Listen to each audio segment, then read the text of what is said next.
Okay, so let's start. So we introduced a lot of things in machine learning so far in the class. We talked about modeling, talked about representations. We all know everything about it now.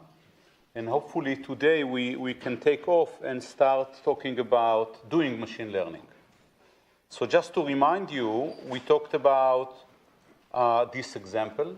We talked about the modeling questions, specifically how to map a problem into an instance space. We talked about feature extractions.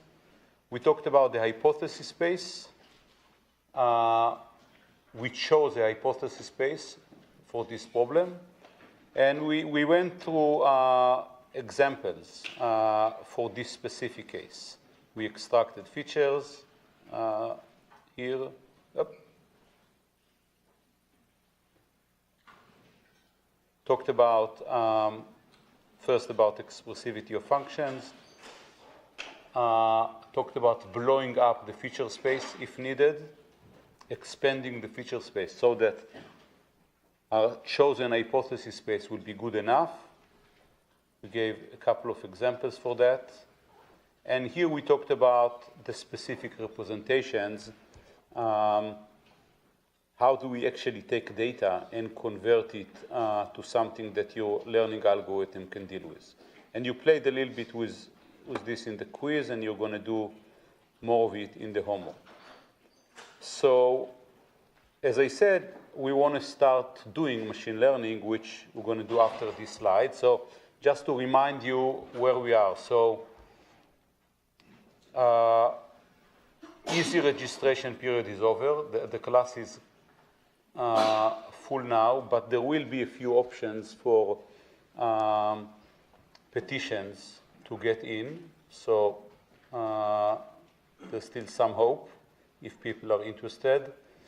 If people want to switch 419, 519, now is the time. Talk to Nick in the academic office. He can do it for you. Now, at this time, all of you should have completed homework 0 and received the grade for homework 0. If you haven't, if you didn't do it very quickly. If you have done it and you didn't get a grade, send email to Dan Deutsch. You all did, hopefully, the second quiz.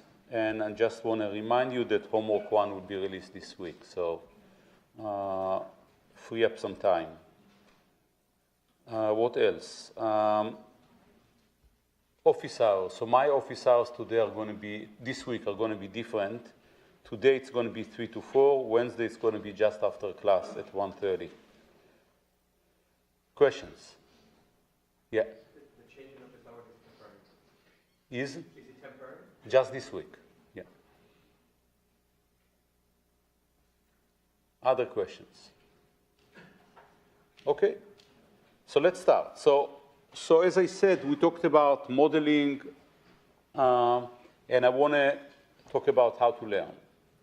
So this is kind of our goal, right? So we placed all our data in a space. The example that we gave was, say, a 50,000 dimensional space where we had some purple points and some red points, and we were looking for a function that will separate them. And the question is how? What would you do? If I ask you now, here's data, write an algorithm that maybe will result with this blue hyperplane there.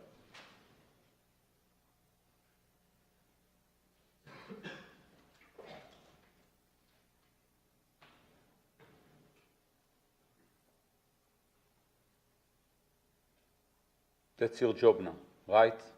A program that takes this data and produces something that will be able to make predictions on purple and red points, whatever comes in. What would you do?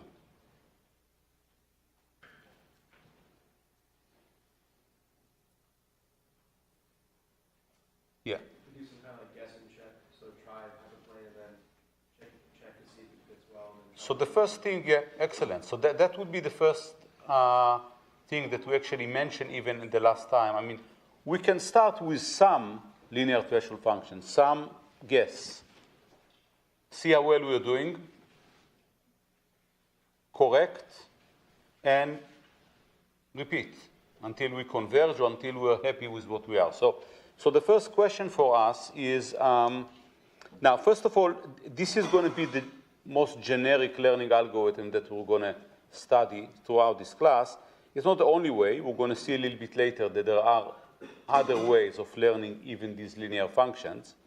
But this would be a good way. And the first question for us is, how well are we doing? How do we measure? Let's assume you did guess. So you have a weight vector, W, and you say, this is my hypothesis. How well are you doing? What does it mean? You need to measure your performance. How do you want to measure your performance? The mean square error between the line you drew and the actual data. Mean square error. Why mean square error? Because it is a metric that measures the distance between the actual and the prediction. What do you really care about? The absolute value, the distance. What is distance? Scalar. Why do I care about the distance? It means the error between the actual data and the prediction you made. Okay. Other suggestions? The number of data that are not correct the number of all data. So here is a suggestion that we care about the number of mistakes we've made, or the number of conflict between what I think the label should be and what my algorithm says. Are these two the same? No, because the latter at least tells you in what direction possibly the linear function should shift in order to go towards reducing the number of points that the classifier correctly gets, whereas you don't really know how to adjust the algorithm based on just knowing how many points it gets right. But what do you care about, really? Yeah? We care about the total error of the whole system, but there's no exact solution for this, so we have to make it so that we have the least amount of error total. Okay, so we don't know that there is no exact solution yet. There is an exact solution, in fact. It's a finite problem. Of course there is an exact solution. Yes? You could potentially combine those two approaches, and for every mistake that you made, you calculate how far it was based on your hypothesis, and that shows you how badly you got it wrong. Right, so some of you have seen something like this in other places, and you have this intuition that least mean square is useful, and it is useful. But I want to understand why is it useful. I mean, really, I don't care about any distance. The only thing I care about, really, is how many mistakes I made. That's the problem. All the other things are just, as we will see, some approximations because maybe we're not so good at minimizing the number of errors. But it has to be clear that what you really care about is the number of errors you made. No distance, no anything else is going to really replace it. And in fact, you don't even know what is the correlation between the number of errors that you care about and other things. But let's talk about the general thing that we want to do here. So, and this is something that is going to drive all our learning throughout this class. So we want to predict y, an unobserved y, given x, the input. Or we want to estimate the functional relationships between the x's and the y's. So really the stuff that we really want to do is we want to be able to figure out whether y is y, 1 or 0. Purple or red. So what we want is to minimize this function here I'm going to call it risk. I'm going to call it error. And basically what it says is the expectation over x comma y, x my inputs, y my outputs, of this predicate here, which this is going to be a loss function, a term that we're going to define and use many times. And in this specific case, what I mean is I care about whether f of x is equal or not equal to y, whether I labeled it correctly. So this square brackets that I'm using here is an indicator function that says 1, if this thing holds, f of x is not y, 0 otherwise. So I want to know what is the expectation of this over all my data. That is, I want to count how many mistakes I've made, and that's what I want to minimize. Okay, so let's just say this again. Now, the problem is that we cannot do it. Why can't we do it?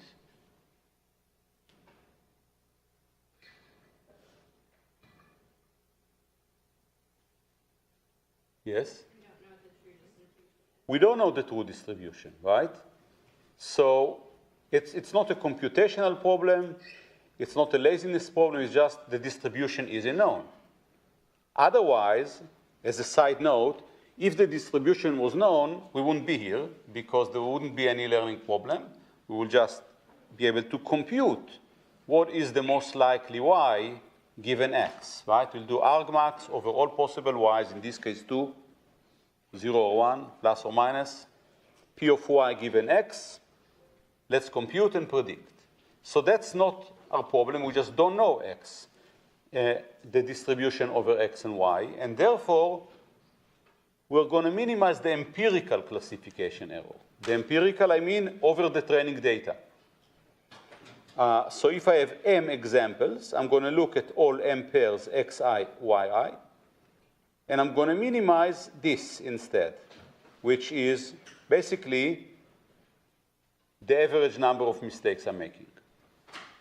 That's really what I care about. Now, of course, you should ask yourself, why is that important? I mean, you've seen 100 examples. There are millions of other examples out there. Why minimizing the error that you're making over these 100 training examples important? Why is this going to mean that in the future you're going to do well? And by itself, it doesn't, right? So someone asked this question at the beginning. It doesn't. We'll have to add more assumptions in order for this to actually be significant. But intuitively, we want to minimize this so that we think that it's going to do something good in the future. The problem is computationally, this problem specifically for the linear function that we're talking about is NP-hard. What does it mean? For those that are not familiar with NP-hard, the best algorithm we know for solving this problem is exponential in the size of the input. So what is exactly NP-hard? We're going to put a paper for people interested on the syllabus that explains this in more details. But basically, the idea is that you can look at the number of purple points that went to the red side, plus the number of red points that went to the purple side. And if you want to move your hyperplane so that this number is minimized, that problem is hard. It's going to be, as I said, exponential in the complexity parameter, the dimension and the number of points. And this is where we have to, as computer scientists, because we don't like to solve NP-hard problem, even though we are doing it all the time, we are going to relax the problem. And the way we're going to relax the problem is we're going to minimize a new function. What new function? We're going to choose some new function that is going to be a convex upper bound of the real classification error function, this one, the one that we really care about. and try to minimize this. Why do we do it? Because we can, because it's easier to do, and not necessarily always because we know that this is what we want, or not even because we know that this is directly correlated with what we want. So there is a little bit of a hack here that, depending on the loss function, is better understood or not so well understood. So what can we do instead? So we're going to define this loss function, a general notion of loss function that measures the penalty that we get when our classifier f says f of x on x. So how different this is from the true y.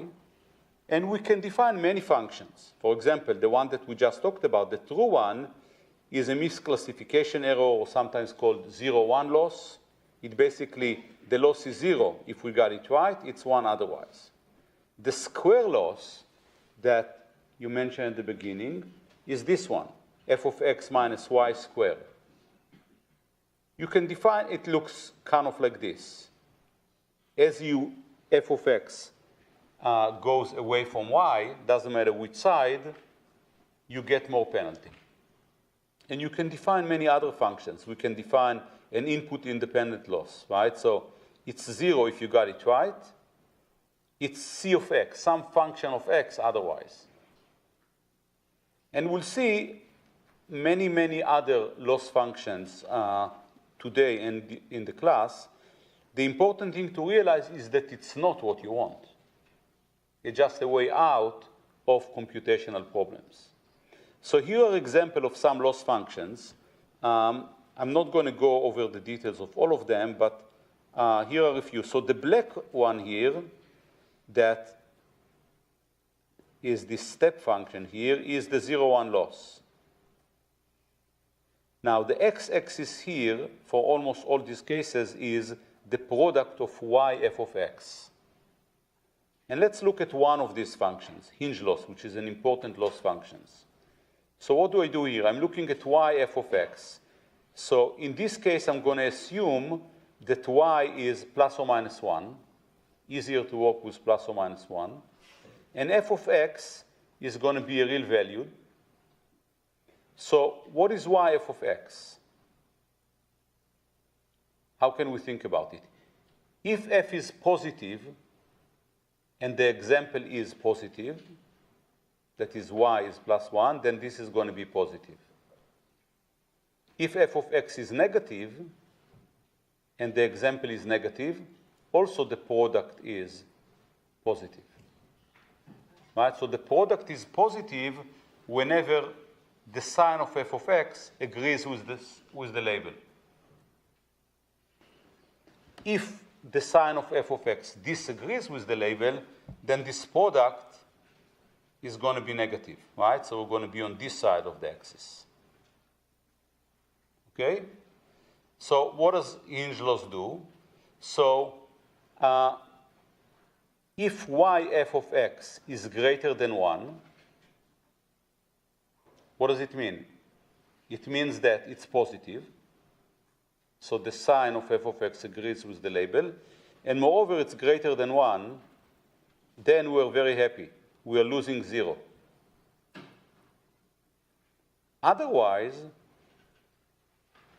if we disagree, that is, y f of x is negative, then we're going to lose something that is growing linearly with the product y f of x. Y is plus or minus 1, so it grows linearly with f of x. As we'll see, this is an important loss function, but you can see others. The green one is what we're going to call LMS. The red one, you can see, is quite similar to the blue one, but not quite the same, and so on. So this is a notion of loss that we're going to care about a lot. And now that we have this, we can have a learning algorithm. So we already characterized the learning algorithm. Now we can make it a little bit more specific. We have a loss function, and we have a hypothesis class. The hypothesis class that we chose is linear separators, hyperplanes. These are this is the definition of the hyperplane. Dot product, W transpose X minus theta. So I moved it a little bit from the origin. This is why I use theta. And here it's how it's written explicitly. So my X is going to be a column vector, Boolean column vector, or real-valued column vector in general. My weight vector is going to be a real-valued column vector. And I have this threshold that determines the shift with respect to the origin. So really, what I need to learn here is I need to learn W, and I need to learn theta. So if my data is n-dimensional, as it is here, I need to learn n+1 numbers. Okay? We're going to do one trick in order to simplify our life and simplify the notation for most of the class.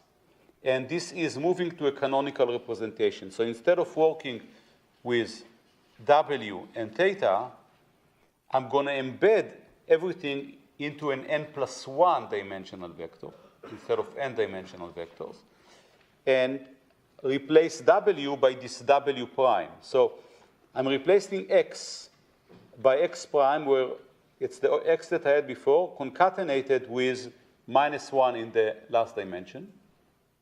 And I'm replacing W with the W concatenated with theta in the last dimension.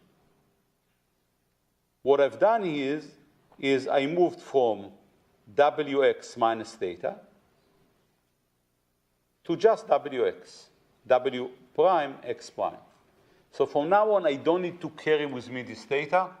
I can just think about a dot product between W and X, only that remember that really what you have here is X augmented with a fixed constant in the last dimension, and W prime now is n+1 dimensions. Yes? Is there a particular reason why we're subtracting theta as opposed to adding something arbitrary? Same thing, because you can just change the sign of theta, just a convention.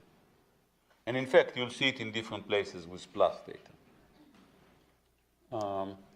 So because we are subtracting, though, I put -1 here in the last dimension. So this is a canonical representation. Basically, from now on, I can think about hyperplanes that go through the origin in the n+1 dimensions. I don't need to think about shifting from the origin. And when I'm learning something, I'm learning n+1 parameters. Okay. So now we can learn. So our goal is to find this W that minimizes the expected risk. We talked about it. And we said, and again, risk or error is a function of W, of the current function that we have. The loss, on the other hand, is a local thing. It's a function of this example X, the current W, and this label. And I'm going to average it over all my data or probability distribution in order to get the risk. As we said, we don't know how to do it, and therefore we're going to minimize the expected risk. To find this minimum, we're going to use gradient descent or batch gradient descent algorithm to find this minimum of this function. Specifically, what does it mean to use gradient descent? Over time, we're going to find the teeth version of W, or the t+1 version of W is going to be the teeth version minus the gradient of our error function, where t here is the time, the number of iterations. The principle we're using is basically a principle that you've seen in your calculus class. We want to find a local minimum of a function, and what we're going to do is we're going to take steps that are proportional to the negative of the gradient of the function at the current point.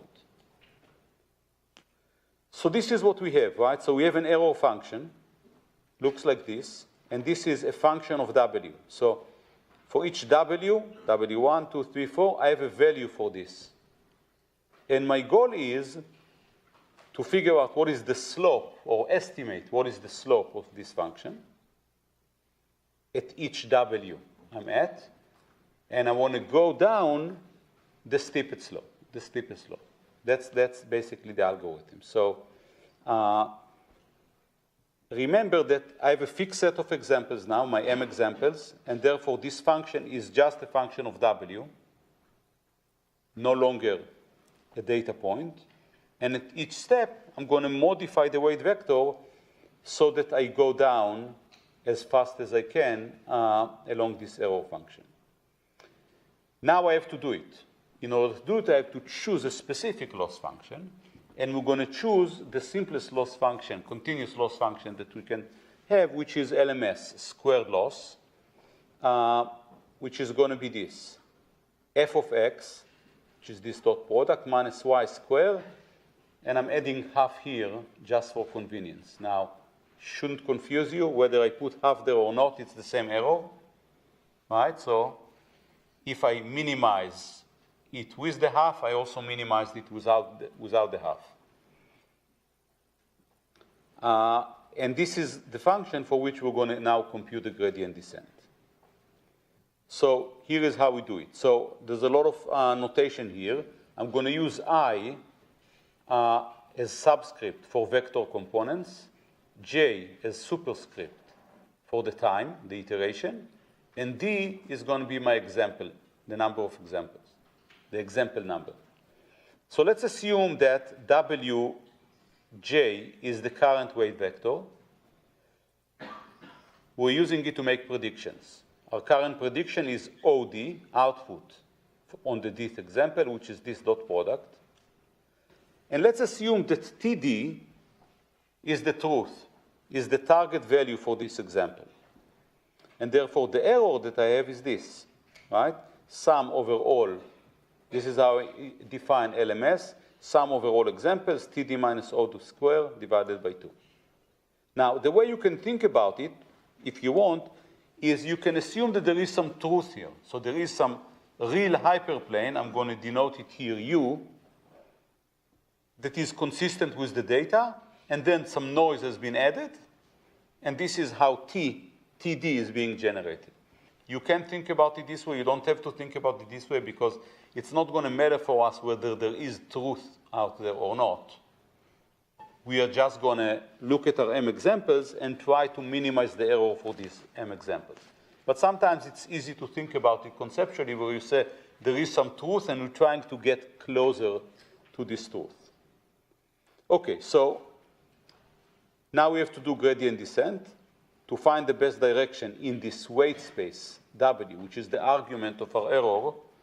We're going to compute the gradient of the error with respect to each of the components of W, which is this. This is the direction along which we're going to go. Once we know how to compute this gradient, Wt is going to be Wt minus 1 plus this delta W, or plus this gradient of the error times some constant that we're going to call it a step. You can think about it as 1 now. Okay, so let's compute. So what I want to do is I want to do d error to dwi.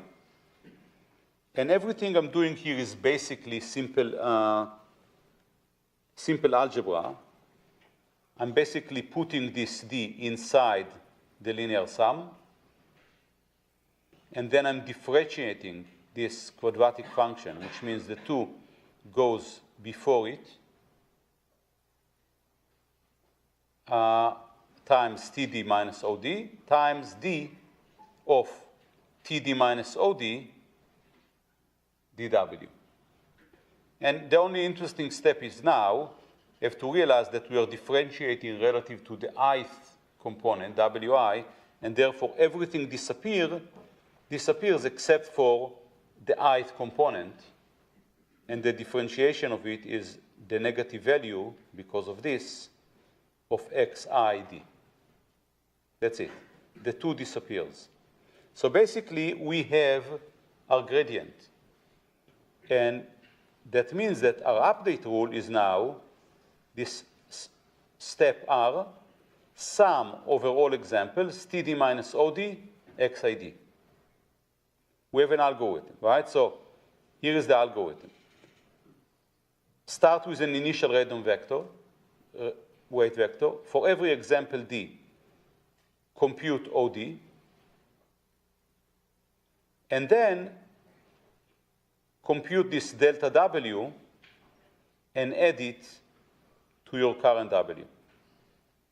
That's our step. And we're going to continue until something interesting happens. Either the error is below threshold, or because we got bored, or because we see that it doesn't change so much.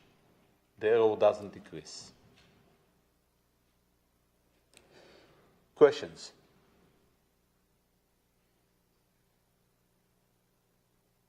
Yeah. TD, is that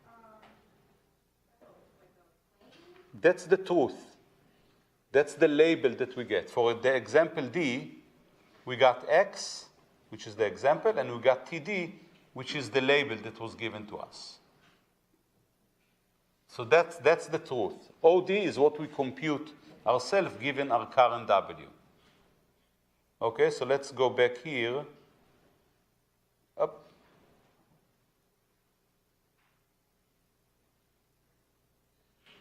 Where is it? Sorry.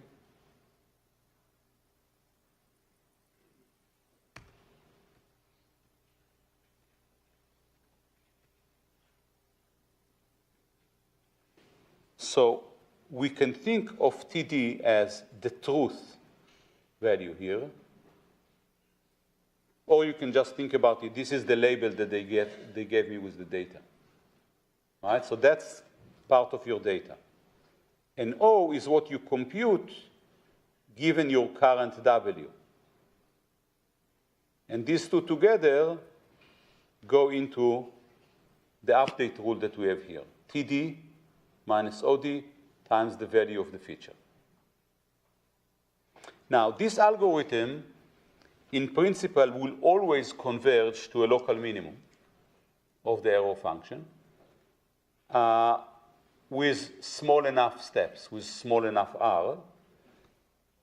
Specifically, we chose LMS as our error function, as our loss function, and therefore there's only one local minimum, which means our local minimum, only one minimum, which means that our local minimum is going to be the global minimum.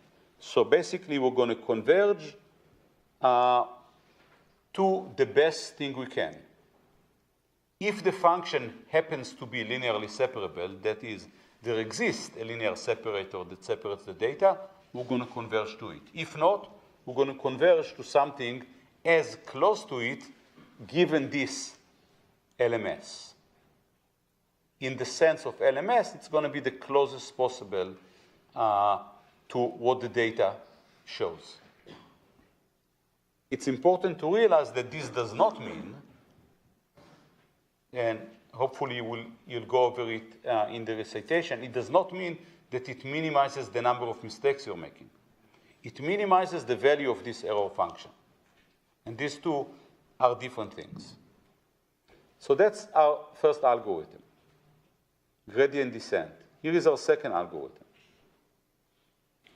The update rule in the second algorithm that I'm going to call incremental gradient descent or stochastic gradient descent is this.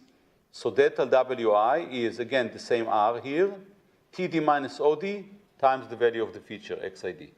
So what's the difference between these two? Look again. This is alg 2. This is 1. What is the difference?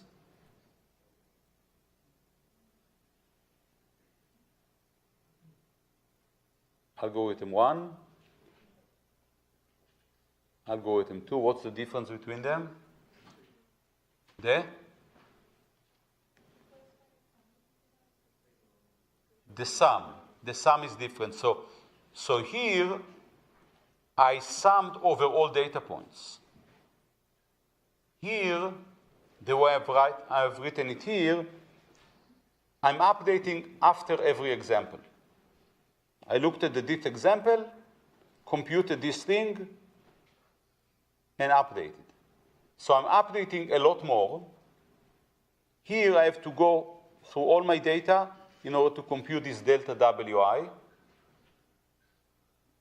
So after I touch all my example, I updated. Here, for every example, I'm updating. In real life, what people will do is will not do it for each example, but rather for small batches. Choose a number of examples and do sum over a small number of examples. But either way, the idea is that you're going to update a lot more times. On the other hand, if this is a good approximation of our gradient, this is not such a good approximation of the gradient because we are just touching a small number of the examples. But here is the algorithm. Let's just say it. So the stochastic gradient descent algorithm, I'm going to start again with an initial random weight vector.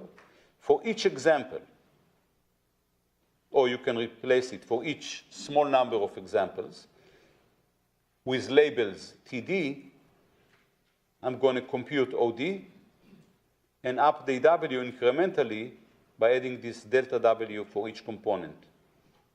So again, I'm updating without summing over all the data.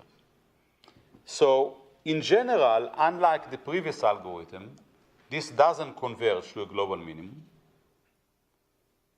But we're willing to suffer mostly because we like online algorithms. You don't always want to touch all the data. It's going to slow you down before you make an update. You want to be able to update more quickly, more times.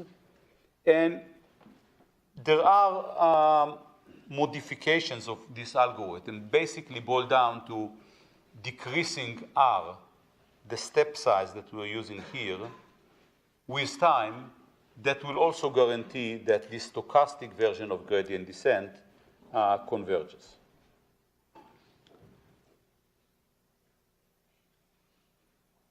Questions?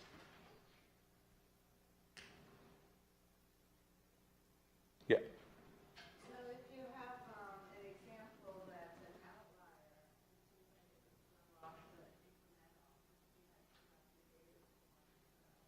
True, it will affect it more than if you basically average over all examples. Right, and that's why people use small batches rather than update for each example. But clearly this is a less stable learning algorithm, only that it allows you to run over the data many more times because the update is faster. So in fact, what we will see is that with the exception of what we're going to start in 5 minutes, this is almost the only learning algorithm that we're going to use in this class, in the sense that all learning algorithms are going to be versions of this learning algorithm. We're going to add some theory that people have developed over the last 30 years and modify it a little bit. We're going to add regularization. We're going to add a few bells and whistles. But basically, almost all the learning algorithms can be viewed as stochastic gradient descent algorithms or versions of it. Okay, so what do we know? So this is really an important learning algorithm.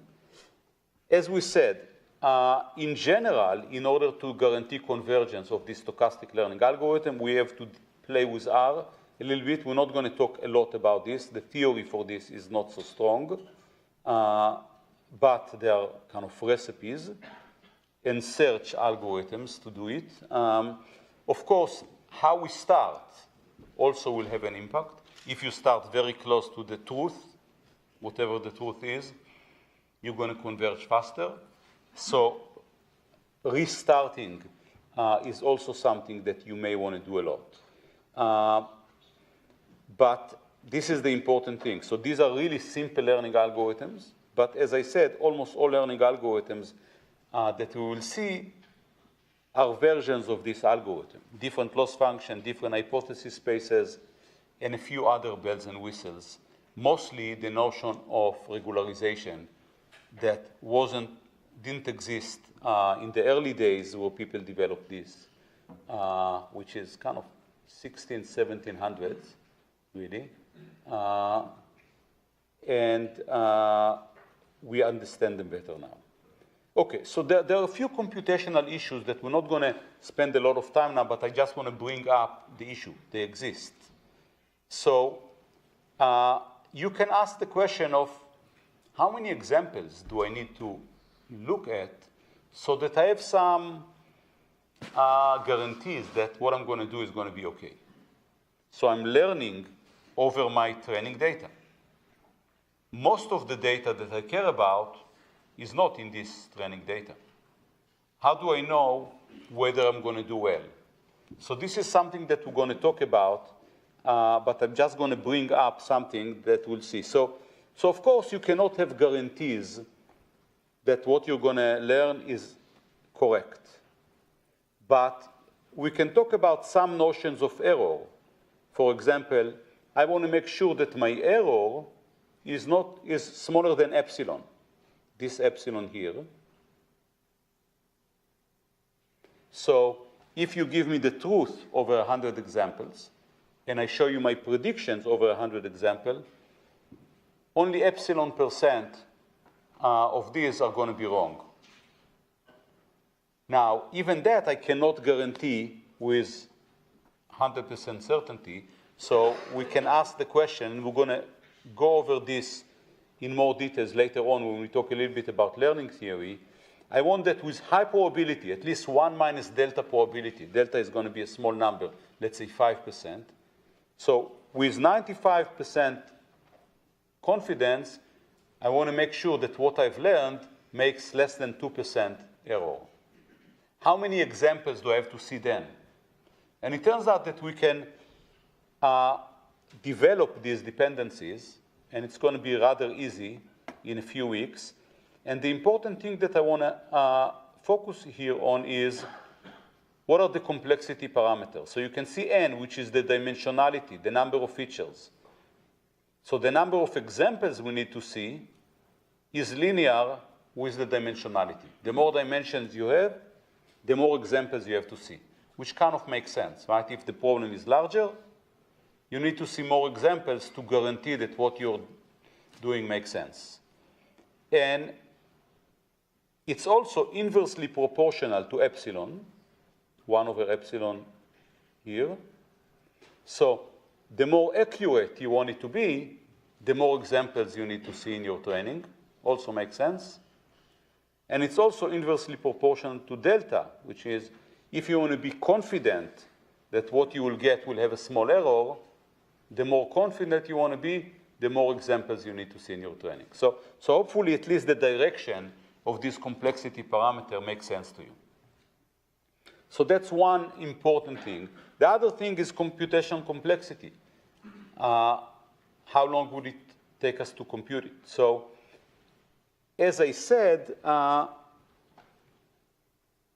optimizing the 0-1 loss function is NP hard. On the other hand, we can actually reduce the problem that we are solving here to linear programming.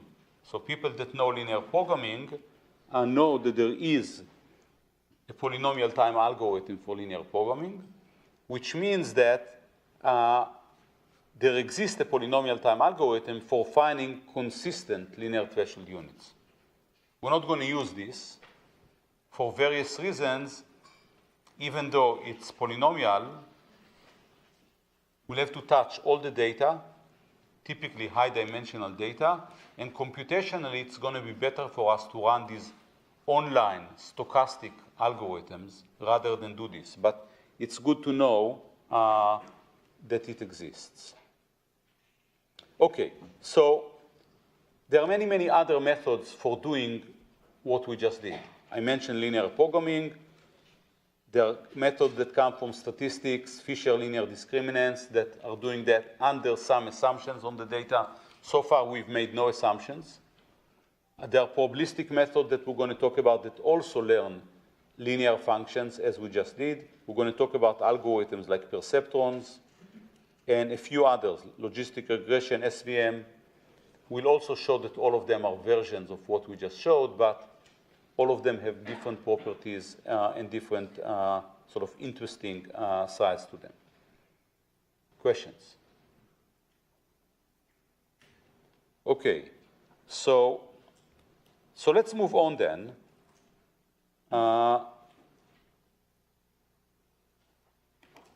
To our next step, which is decision trees. So that's what we did so far. We introduced two very important learning algorithms. Remember that when we introduced this linear function, we also said, well, it's not expressive enough. There are many functions that are not linear.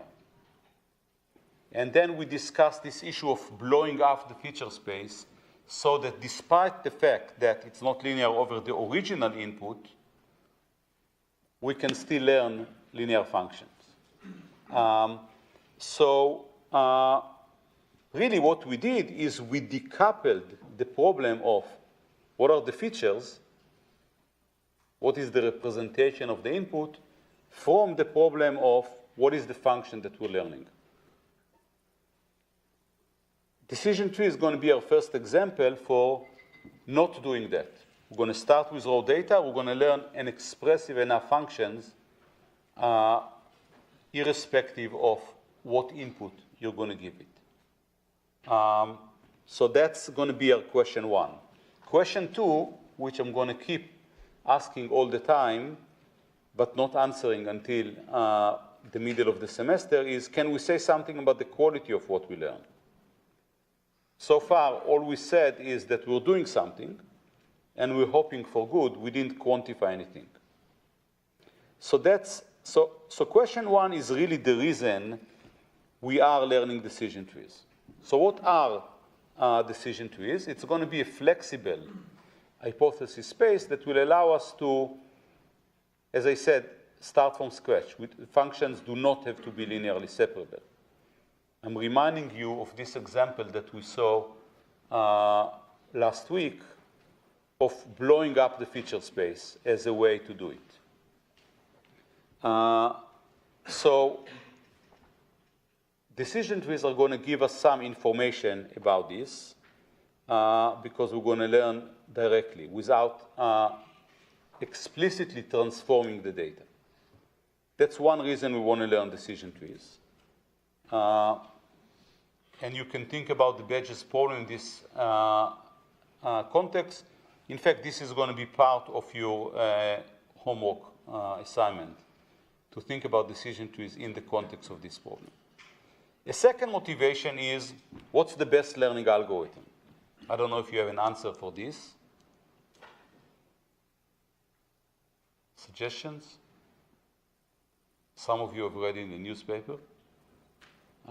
So I would say that the best learning algorithm is probably, if you know nothing about the data or very little about the data, you don't know a lot about the domain, but you know here is data out there and I have to run a learning algorithm that will make predictions. Probably the best thing to do would be to learn decision trees over a somewhat richer, or to learn decision trees and on top of it, learn a linear function. So learn many decision trees, use them as features, and learn on top of it a linear function.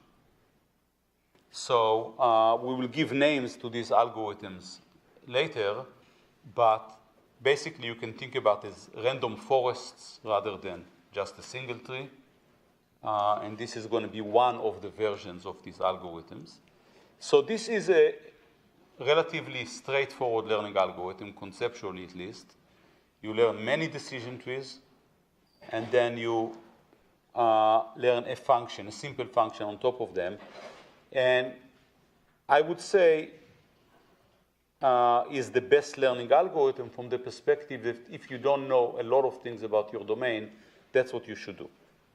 Okay, so what is that we want to do? So we want to talk about decision trees. We want to talk about how to learn these decision trees. And eventually, next time, we're also going to get to some experimental issues and try to quantify or think about how to quantify overfitting and maybe generalization. So I want to start with some notions of how to represent data, because this is where decision trees really have originated. So think about a large table with n attributes that describes data. You want to know something about, say, people that are represented as entries in this table. So let's assume you have data there on owns an expensive car or doesn't. So the simplest way to do it is to build a histogram on this first attribute, right? So here is the number of people that own an expensive car versus the number that do not. Let's assume that you have 2 attributes. So I want to be able to do a histogram on both of them together. So own female, own male, doesn't own female, doesn't own male. So I'm going to get something like this. 4 values in the histogram. But think about what if you have more attributes, 16 attributes. So if I care just about one-dimensional histogram, own, gender, how many, over 5'11", how many, and so on, I'll have just 60 numbers. But if I want to think about pairs, own n over 5'11", female n over 5'11", female n own, I'm already have to look at 120 numbers, right? All pairs over 16. 16 choose 2. If I want to think about triples, already 560. If I have 100 attributes in my data, and I just look at combination of 3 numbers, already too many numbers to handle. So basically, presenting data this way is not the right way. You can do it when you have very small number of attributes, but really you want to figure out better ways to look at the data. So we need to figure out what are the important attributes to look at. And we're going to use some principle from information theory to help us or guide us in how to represent data this way. So this is one way to think about decision trees. There's a lot of data out there, all your examples.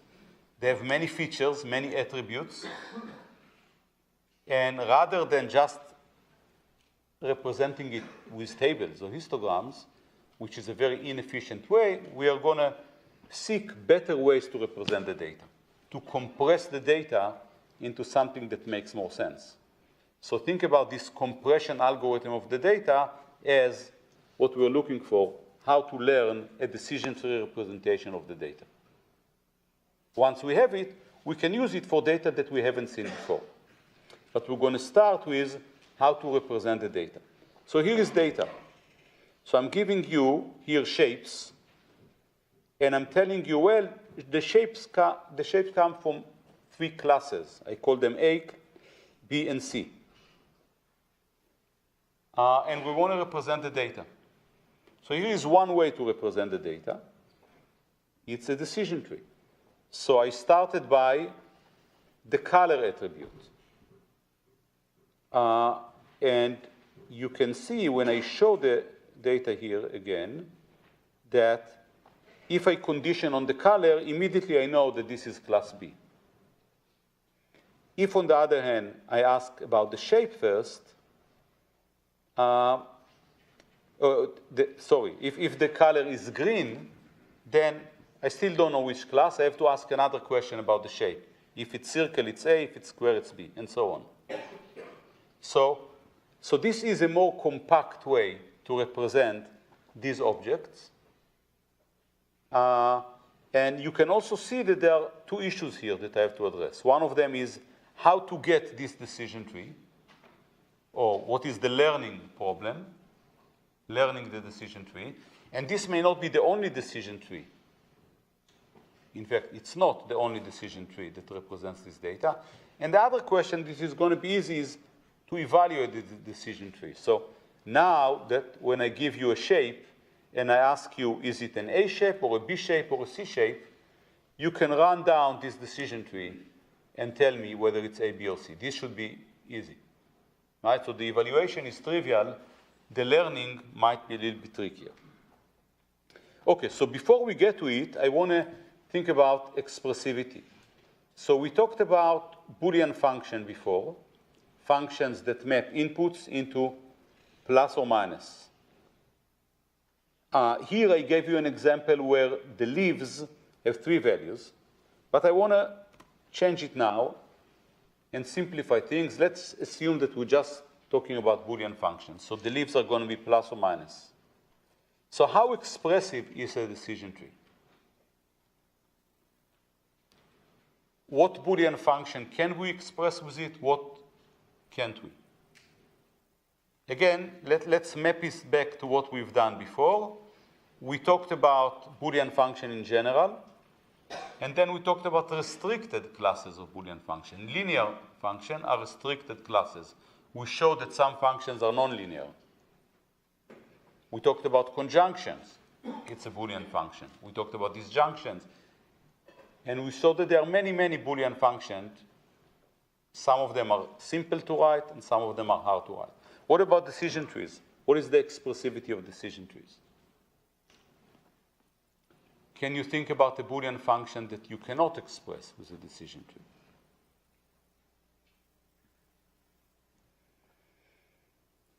So those of you that are familiar with DNF, I realized from homework 0 that some are not, or were not, at least now you are all familiar with it, should know that DNF, disjunctive normal form, is a universal representation. Any Boolean function, any mapping from X to 0, 1, plus, minus, can be written as a DNF. What is a DNF? It's a bunch of conjunctions, this and this and this and this, or this and this and this and this. Now look at the decision tree. The decision tree can be thought this way. Take any path from the root to a label, for example, color red and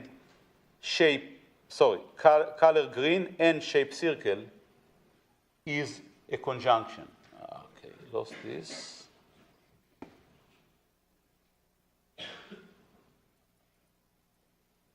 Color green and shape circle leaves me to a minus.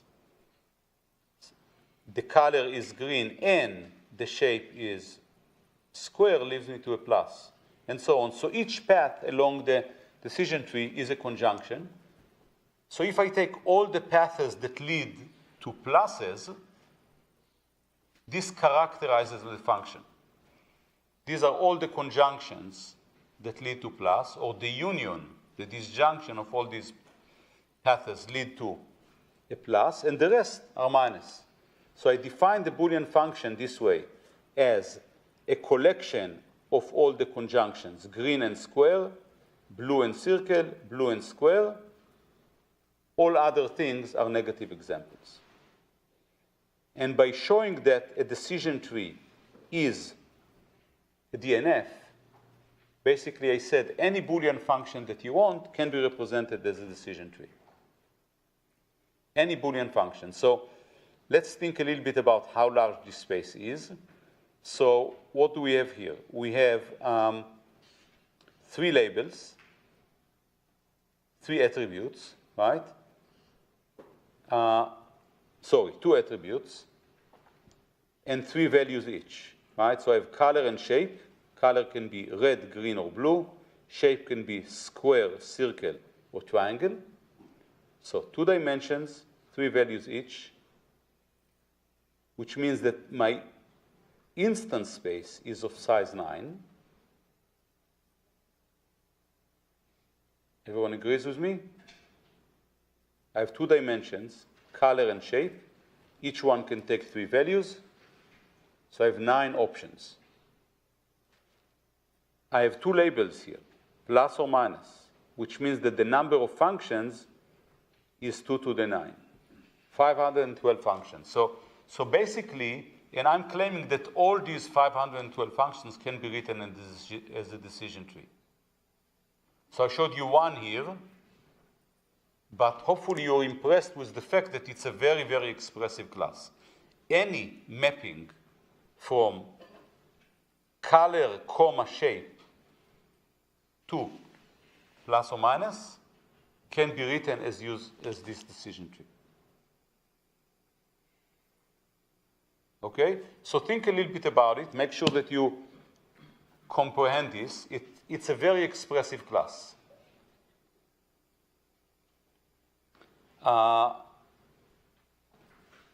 Do we want to learn in such an expressive class? That's going to be a good question for us to ask later, but it's very expressive, more expressive than the function that we studied, function class that we studied earlier today.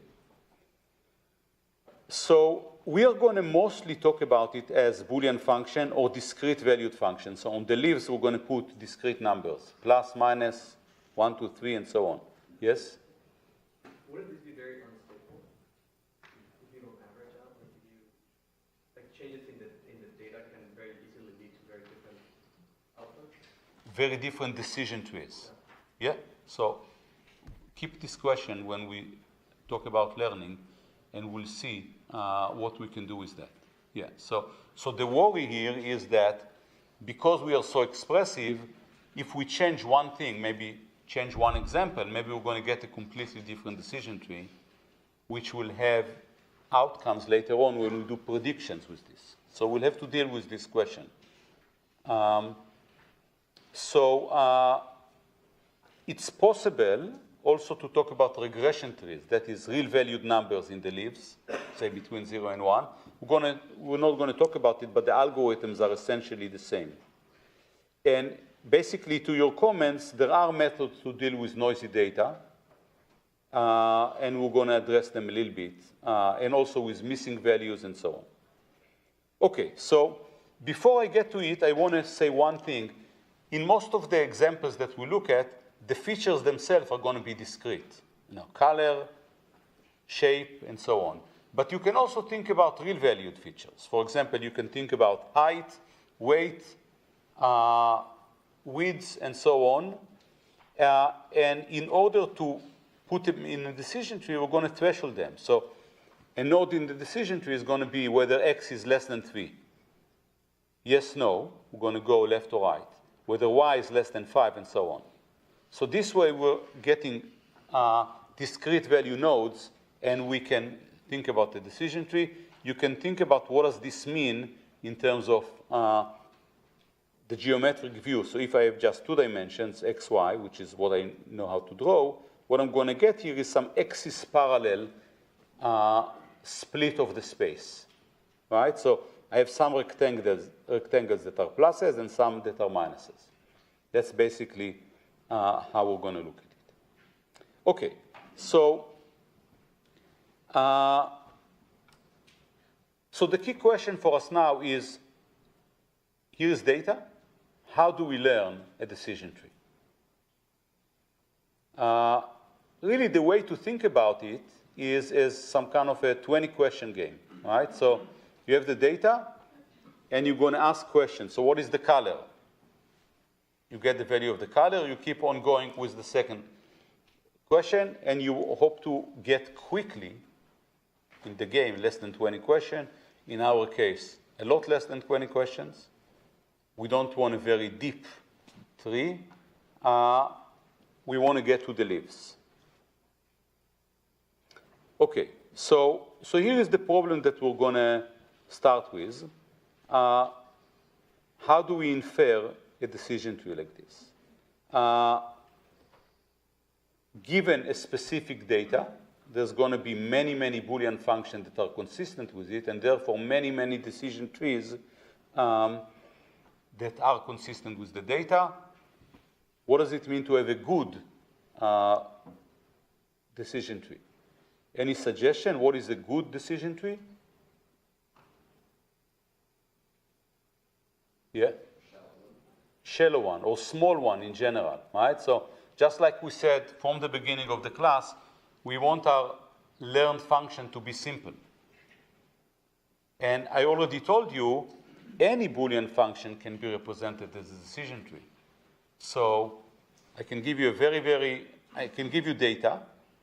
You know that you can represent it as the decision tree. But will it generalize well for new examples that you haven't seen? If we represent it with a simple decision tree, maybe there's hope. So the problem is that we're going to play with is this. Here is data. It's going to have several features: outlook, temperature, humidity, and wind. Each one of them has multiple values, some 2 and some 3. The labels are yes or no, play tennis or don't play tennis. And given this data, we want to be able to learn the decision tree. So here is the whole data that I'm going to give you, 15 examples: outlook, temperature, humidity, wind, negative and positive example. How would you learn a decision tree?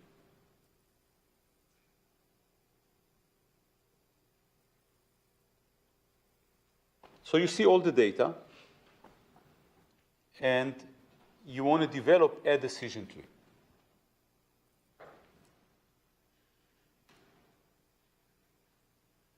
What would you do? Yeah? See like which variable has the most variation in the output. That makes sense. Like which produces the most variation in the output. Okay, so you're suggesting how to choose an attribute, whether it's going to be outlook or temperature or humidity or wind, and let's assume I chose one. So that would probably be like your first one. Okay. And then you would kind of go down from there, see what's the second. So basically you're saying, so you did two things. First of all, you gave a structure of an algorithm, and you also suggested what to put at the root. So, so really, the first thing you said, I'm going to do this recursively. I'm going to choose one node, make a decision based on it. In fact, I'm going to eliminate all those parts that I already made decisions for, and I'm going to keep on going down recursively. So, for example, if I choose outlook, I'm going to look at the 3 value of outlook, and then forget about outlook. Now I have a problem with only 3 attributes, and I keep on going in the same way 3 times, because outlook has 3 values. So that's going to be our key algorithm. It's going to be a recursive algorithm, and we're going to go over it, a very simple algorithm conceptually, and we're going to go over it next time again. Instead, I want to think about this, how do we choose the root? Because this is a decision that we'll have to do every time in the recursion. So what are going to be the principles of choosing the root? So one thing to say, I'm going to repeat this next time, we don't know how to find the smallest decision tree. Almost any definition of smallest that you'll come up with, the problem of finding the smallest one consistent with this data that I gave you is going to be NP-hard. So what we're going to do is we're going to heuristically find something that is small, not guaranteed to be the smallest. But still, everything hinges on picking the root attribute. So I want to spend a few minutes, the few remaining minutes, and give you something as a puzzle to think about how to pick the root attribute. So let's assume that this is the data I have. I have 50 examples. I have 2 attributes, A and B, Boolean attributes. I have 50 examples that are 0, 0. I have 50 examples that are 0, 1. I have no example. And all these are negative examples. I don't have any example that is 1, 0. And I have 100 examples that are 1, 1, and they are positive. Which attributes do you want to put at the root, A or B?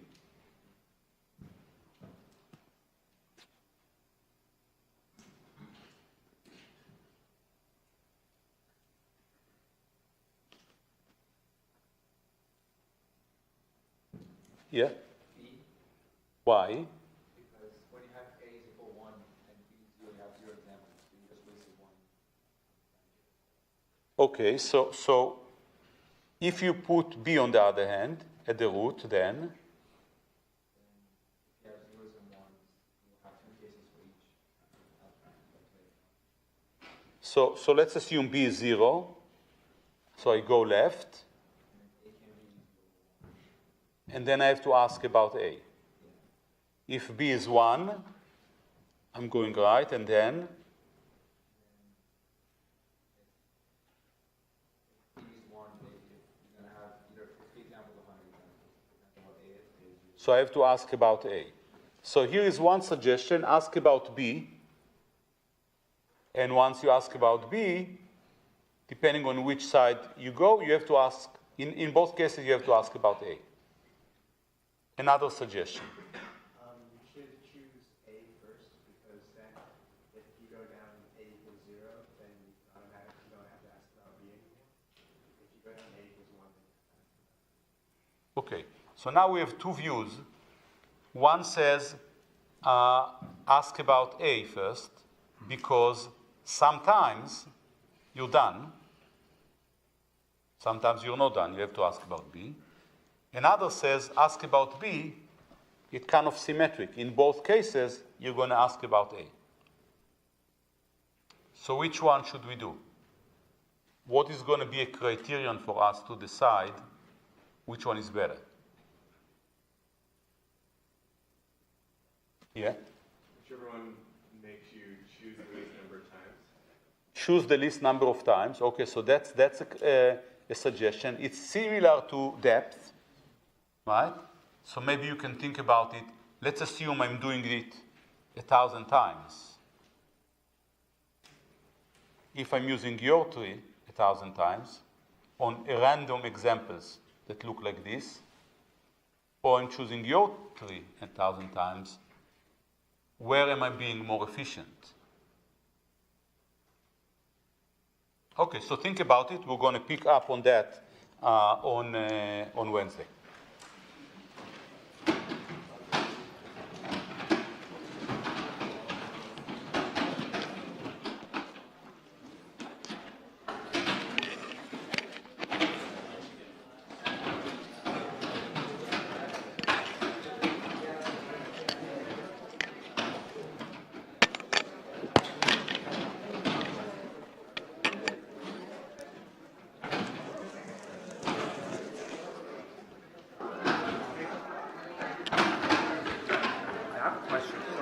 In the decision tree A and B, Yeah. even if you choose A first and you don't have to, for like A equal 1, you don't have to ask for B, when you're classifying it, don't you still need to know what B is? Like, you don't have to make a decision to find what the number of examples are, but even then, you don't need to know what Well, B is. so the assumption is that I get examples. The examples are pairs, A, comma, B. So I always know, let's assume, unless there's some missing data, but in general, I always know A and B. Yeah. But what we want to think about is what's more efficient under some definition of efficiency to represent. How do I represent the data better? Do I first ask about A, and as you suggested, sometimes also about B? No, you suggested B. Mine is First worse. B. So it's true. I mean, it's better to represent A first. Yeah. But the question is why. I mean, so what we want is we want a way to quantify this, right? So I think your initial intuition was symmetrical. Yeah. The second one, intuition, was saving time, right? Saving time turns out to be better and more related to size, by the way, on average, right? So as I said, it's what we are doing here is a little bit of a hack in the sense that we cannot learn the smallest decision tree, but we can develop a good heuristic, and this good heuristic will tell us to choose A, actually. But we're going to talk about it next time. So, but it's good to think about it. That's actually what I wanted. So I appreciate you saying something. No, it's excellent. You know, I think, as I said every time, when you say something, half the class thinks this way or agrees with you, you know, it No, the basically first thing helps. one was symmetric. I don't know. Yeah, that's good, that's good. And you know, it's much better to say B and then think about it than say nothing and not think about it, right? So I appreciate it. Yeah. It's more complicated with A and B would not be so much if there was A, B, and C. You mean the example might have been simpler because they didn't Wondering, see? like, is it more complicated because it's just two and it's hard to predict? You know, try to invent an example with A, B, and C and see. I mean, I thought this is relatively simple. I'm going to modify this later, but definitely try to do A, B, C and see what happens. I mean, maybe it will be easier to think about. So for the weakness, some of the weakness, Okay. is there a way to find out what are there, or So at this point, if you're on the waiting list and you want to get in, what you should do is petition. Okay, so the way it works, which department are you in? I actually work with and I'm not in the department, I'm in the LPS program, Oh, which is actually, I'm not sure then. But my suggestion would be to go to CIS, to Nicholas, the one I mentioned on the slides, and ask him what to do. I don't know what. And it's very likely that you'll be able to get in because now we have. Yes, so that's the secret. If you petition, you're likely to get in. The reason is that now we have exactly 150, and most of the people on the waiting list said, well, I'm not going to get in, so they're gone. Even if I let them in now, they will not register. So the few that will petition will get in. I'll try mine. Because some people will drop the class in the next couple of weeks. Sounds good. Thank you so much. Sure. I have a simple question here. So for the sample complexity, we are defining, like we will have an error rate with a high probability of at least 1 minus. The error is epsilon. The confidence in which will have less than epsilon error is 1 minus delta. Yeah, it seems like it's derived from something like a probability density function. So it's like a plot, and the error is here, and the left area is the confidence. It's related, but you don't have to think about it this way. You can just think about it, you know, toss a coin, right? So you're going to get an estimate for what is the coin bias, right? And you can compute what is the error in your estimate as a function of how many examples, how many tosses you make. But it's not 100% that the error is this. There is some distribution over this error, and this is where the delta comes. So this data is derived from testing the training model. Like, It's actually it's derived from. This is going to be a theorem. a theory. We're going to prove a theorem that this is the number of examples we need in order to get error epsilon with confidence 1 minus. Okay, I got it. So these are values we choose. It's like the requirement of the model. It's an observation about the model. If you learn from this many examples, you are guaranteed that this condition will be satisfied. You will make less error less than epsilon, with probability, with confidence, at least 1 minus delta. Those are going to be properties of what you learn. The assumption that we're going to make in order to do this is that the training data and the test data are coming from the same distribution. But it's not going to matter what distribution is coming. So we'll get to it in a couple of weeks. Okay, thanks.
I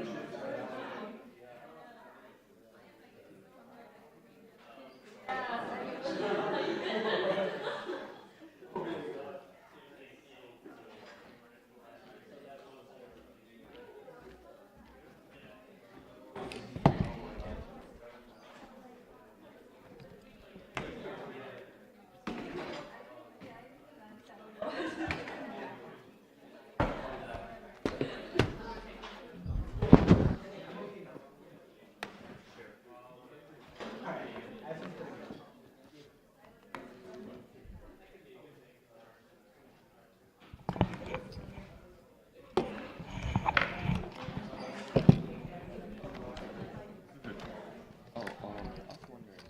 So, is being out of town for an interview during the exam an acceptable request to make for a makeup?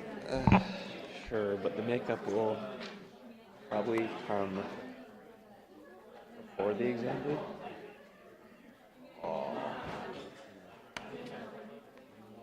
Okay. Probably. Yeah. Yeah, I might have to. It's been pretty stressful.